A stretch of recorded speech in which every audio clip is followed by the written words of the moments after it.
Welcome to the Downtown, brought to you by Arlington Citizen Media. I am Rody John, and today we talk to Sam Frederick about the Tattoo Collectors Expo that is happening this weekend at the eSports Stadium.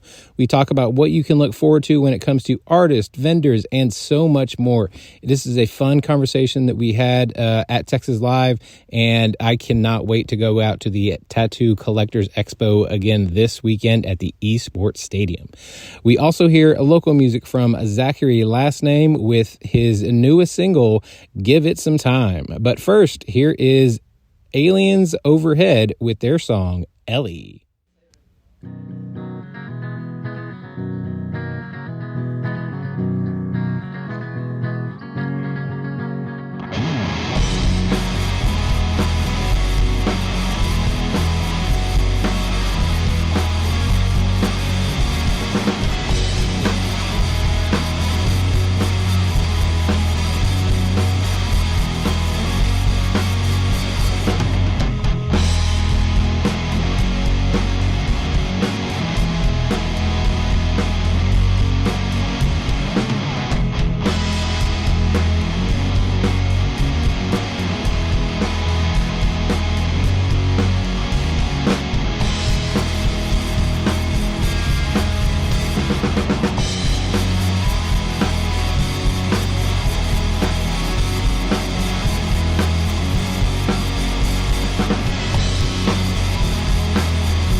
I am here with Sam Frederick with the Tattoo Collectors Expo. How are you doing today? Fantastic. Thank you so much. Thanks for coming on. So we're here at Texas Live, but this is happening, the third annual Tattoo Collectors Expo will be happening at the eSports Stadium Friday the 14th through Sunday the 16th. What can people look forward to? So people can look forward to seeing artists that they haven't seen before, because it's really special for us to be able to bring everyone together to a place like Arlington. You know, people are coming from, generally before COVID, it would be like different countries as well as different states. Right. Now it's more just within the states. Hopefully we're able to expand further again as time goes on and people are more comfortable traveling. Right. But it's really exciting for people to come in contact with different styles and tattoo artists that they wouldn't easily be able to do so on a normal basis. Right. Yeah, I was going to mention that you have not only a lot of the DFW artists, but throughout Texas and across the United States. Can you tell us about some of the artists that people can look forward to seeing at the expo? Yeah, so one of the artists who I get tattooed by most often, his name's Jeff Ensminger. He's from Austin, Texas, and he's a phenomenal tattooer. He's been around for a long time. He also has a print company, so he has a lot of really cool fine art prints for sale. He's also making them for some of the other artists. But he's really, really awesome, and it's really cool to see him. We also have tattoo artists from San Diego, like Kenny Belling, and we have, so Joey Ortega is a really amazing artist. He's from Austin, and there's so many. I mean, I would say yeah, go on the 450. website. Yeah, I would say go on the website and kind of see what you're looking for, because there's realism artists, there's traditional style artists, there's fine artists who don't even do tattoos that are coming. Oh, wow. Mm-hmm. Yeah, you have a lot of vendors. You have over 200 vendors, I think I saw. We have some cool vendors this year. Yeah, we have like a beef jerky and pickle guy. Oh. We've got Same person? Yeah. Oh, wow. Okay. Mm-hmm. Yeah. It's called Suck It Jerky and Pickles. I love that. Yeah. We've got a woodworking person. I have a jewelry artist who makes turquoise from Oakland, California, coming so here cool. to vend. Yeah. Different chocolate companies. It's really cool. So it's not just about the tattoos. Obviously, that's the main focus, but then obviously you help showcase other creative people that are doing things as well. Yes. Yeah, there's a really cool Nepal vendor who has all kinds of different, like, Nepal jewelry and masks and different things that they get directly from there and bring here. So that's really neat for us. We're into all that, worldly trading things. So. Yeah, there are quite a few people here from Nepal, which people don't realize. I think roughly where it is, which is right by India. Mm-hmm. So a lot of people just think that they're Indian also, but they're not. Yeah. The Nepalese history was way back. So, yeah, I think a lot of people don't realize that. So this is the third annual Tattoo Collectors Expo. How did the whole expo come together 3 years ago? So 3 years ago, I was traveling to different tattoo conventions all over as well. And it just kind of got to the point where it's so hard for us to pack up our entire shop and all of the artists, and we travel to these places, and then we get there, and it's just kind of like this unorganized shit show. And then not only would it be that, but we'd have to close our whole shop down. Yeah. And they were kind of like rude. And this just kept happening because the tattoo convention industry became more and more saturated. There was just so many shows that were poorly ran. And so I kind of was like, I'm going to do this myself, like I like this, but I'm going to do it right. And we should feel appreciated. And the reason why we do conventions is to promote ourselves. So all of these people who are in the area, it's immediate promotion for them because they're in Dallas, Fort Worth, Austin, whatever, and they'll get that promotion that they closed their shop down for and did all of this. And so I decided that's what I wanted to do. Got a group together, got the whole thing ready to go, and then like 2 weeks before the expo, COVID happened. And so we were shut down. And it was scary. I didn't know what was going to happen. And everybody was really cool, and they were all very patient. And then the next year we were able to do the expo, and it went very well. And every year it gets more and more exciting, more and more people are more trusting of our process and jumping on board with us. And Well, they see that you're actually putting out a good convention and they're getting good reviews back, good feedback. So I think that's the most important thing to me, is making sure that all of the artists feel like we appreciate them taking all of the time, money, and effort to come here. And we want to do our best to promote them and provide them with foot traffic and just take care of them while we're here. And so that's what I strive to do. that makes sense. Now, looking back, is it kind of not that COVID's a good thing by any means, but was it kind of a good thing that the expo didn't happen when you wanted it to, as opposed to having that extra time? No, I would rather this be our fourth year, because it was hard for all of us to eat a lot of the expenses that we had to because of the shutdown. And we had a lot of people on board, I think, like I said, from different countries. We had people coming from China and different countries, and then when this happened, it was like, not at all. So we have a couple people coming from like Puerto Rico and Mexico, but it's not the same, like French, Australian, China, Japan, all those artists aren't really ready to do international traveling for conventions yet, but That makes sense. hopefully we're on the road to that. Hopefully. Yeah. Now, considering this is your third year, what would you tell yourself before the first year, advice-wise? I think that building a business takes making mistakes because you learn from making mistakes. So I probably wouldn't change much. I would just tell myself to be patient and that it's going to work out, as long as I continue to work hard. So, Sure. Like I said a second ago, I was out there sweating bullets, running to each place to give flyers. That should never change.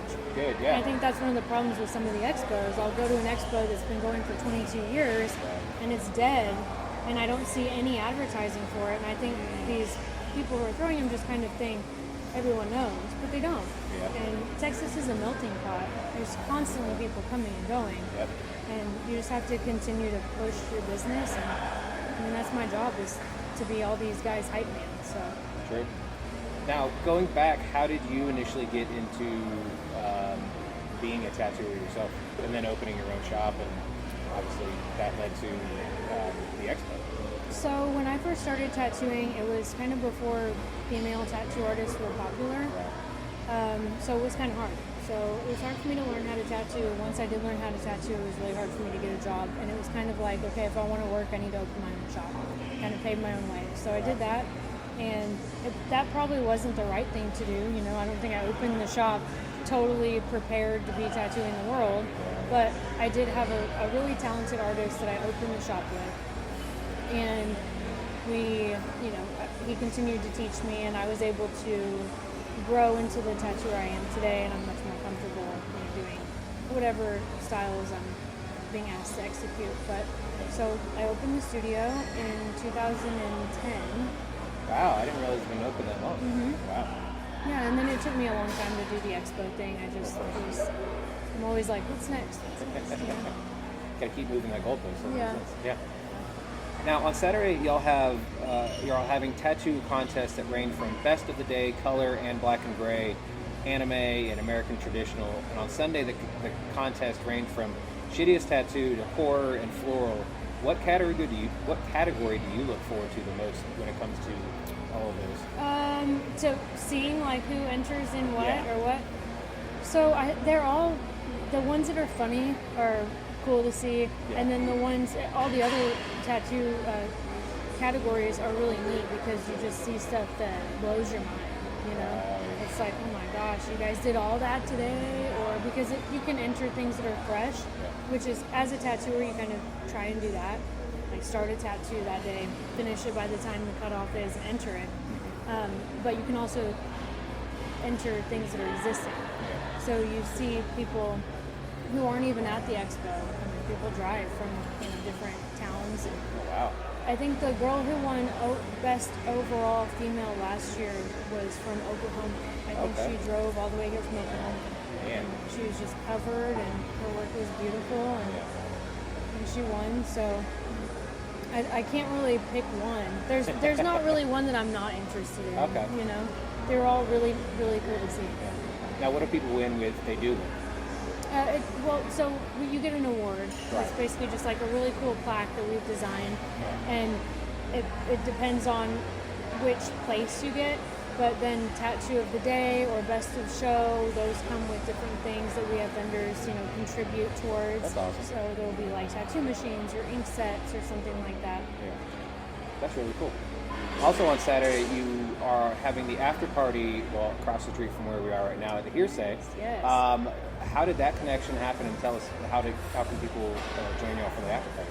So Hearsay is a beautiful venue. It is.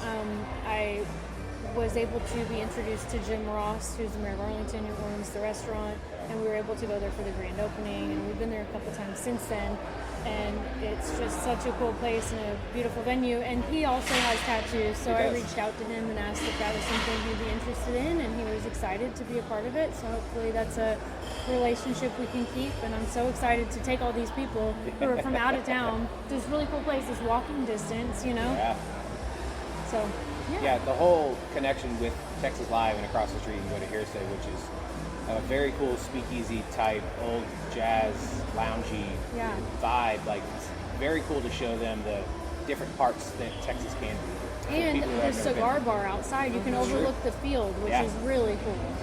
Yeah, we went, I think it was the second night they were open, and that place is just absolutely beautiful. It is. And the drinks are really good too. Yes. Yeah.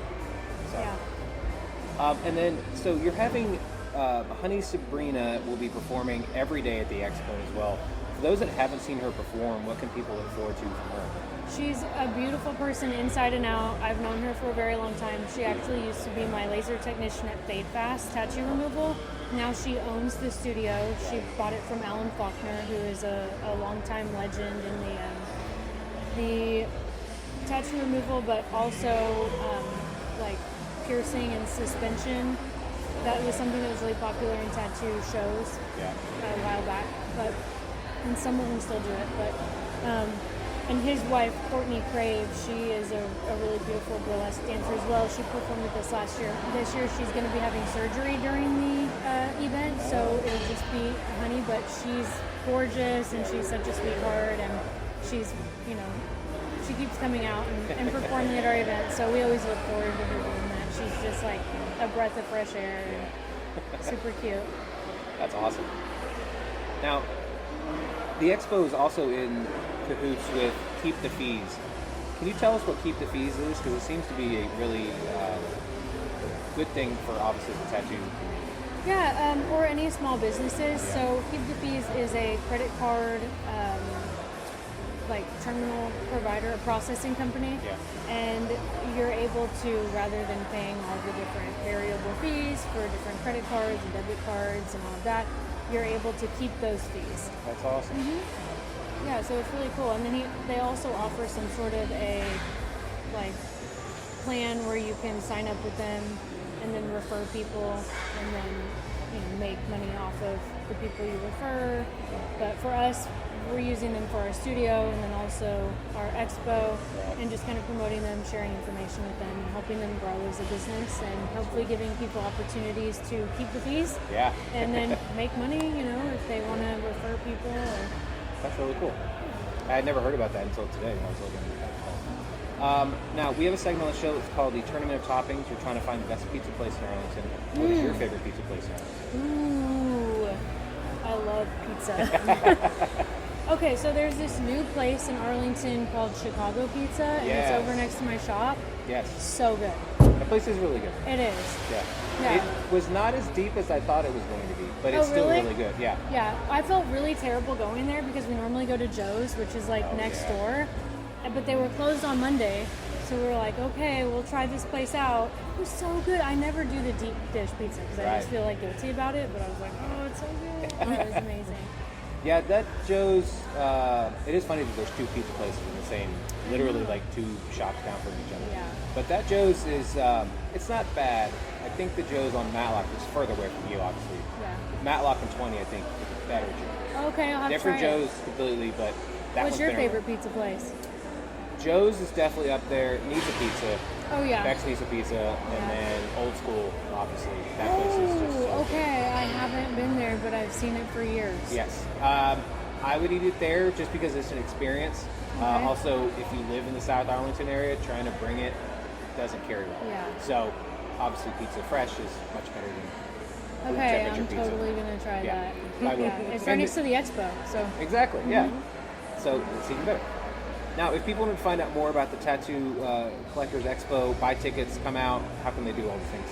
You can go to the website, www.tattoocollectorsexpo.com, and everything is right there. Or they can email me, sam.depictiontattoo@gmail.com, or they can just show up to the eSports Stadium on Friday, Saturday, or Sunday, and we have tickets available there. Well, good luck this weekend. I hope you're going to have the most fun because tattoo conventions are always fun. So I look forward to seeing what happens and look forward to seeing what happens next year. Thank you so much.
Thank you so much to Sam. Again, the Tattoo Collectors Expo happening this weekend at the eSports Stadium. It is going to be such a fun time. I'm going to be out there on Saturday checking it all out. Obviously, it's a little too late for me to get signed up to get a new tattoo, but in the future, I will for a fact get some new tattoos. It's going to be fantastic. Also, you just heard Give It Some Time, which is the newest single from Zachary Lastname. The new album is coming out later this year. He will be back on the show, and he even has told me that he is going to do some fantastic live performance for this album. It's from what he's telling me, it's absolutely going to be amazing. So look forward to that. But on the top of the show, you heard Ellie from Aliens Overhead. Again, these local artists are your new favorite band that will possibly play House of Blues, American Airlines Center, Dickies Arena, or even AT&T Stadium. You never know. But your new favorite band is, in fact, a local one, so make sure to check them out. Also, while you're out and about checking out new local artists, every Monday is trivia night over at Dr. Jekyll's. That starts at 7 p.m. Also, every Monday is open mic comedy at 1851. Sign up is at 7:40. Show starts at 8 p.m. And then every Wednesday is UTA Jazz Night over at Jambo's Barbecue. Catch that between 5:30 and 7:30. Also, every Wednesday night is trivia night over at Division Brewing. That is from 7 to 9 p.m. Show up and win that belt. Also, make sure to check out our Instagram every Friday for our Find Out Friday. Gives you all the info as to what is happening this weekend in the city of Arlington. It is so much fun stuff, and there's so much going on in this city. So while you're out doing all the fun things, make sure to go out and eat local, drink local, and go rediscover your city. Tag us and send those pictures over to us on Facebook, Arlington Citizen Media, Twitter, ATX Citizen Media. Tag us on Instagram, Arlington Citizen Media, and send those pictures the old-fashioned way. Email arlingtoncitizenmedia@gmail.com. Also go to our website, www.arlingtoncitizenmedia.com. Don't forget to subscribe and give those 5-star reviews of the downtown at Apple Music, Spotify, Google Podcasts, and also hit us on SoundCloud, iHeartRadio, and YouTube.